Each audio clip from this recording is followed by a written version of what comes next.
గుంటూరుకు చెందినటువంటి అనుపోజు బ్రహ్మోన్ తల్లి లక్ష్మి దంపతులకు చెందినటువంటి రెండవ కుమారుడు మోహన్ సాయి గత కొన్ని నెలల క్రితం చిన్నారి మోహన్ సాయి అనారోగ్యం పాలవడంతో వైద్య పరీక్షల అనంతరం చిన్నారికి రెక్టమ్ క్యాన్సర్ అని వైద్యులు నిర్ధారించారు. దీంతో సంవత్సర కాలంగా బంజారాహిల్స్లోని బసవతారక క్యాన్సర్ ఆసుపత్రిలో వైద్య చికిత్స పొందుతూ ఉన్నాడు.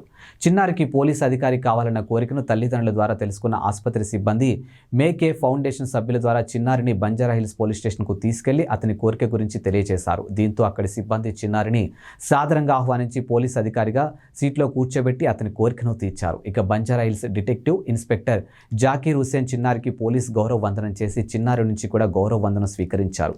అనంతరం అడ్మిన్ సబ్ ఇన్స్పెక్టర్ శివశంకర్ చిన్నారికి పోలీస్ స్టేషన్లో జరిగే పని విధానం గురించి వివరించారు. అనంతరం చిన్నారికి సబ్ ఇన్స్పెక్టర్ రవీందర్ ఇతర సిబ్బంది బహుమతులు అందజేశారు.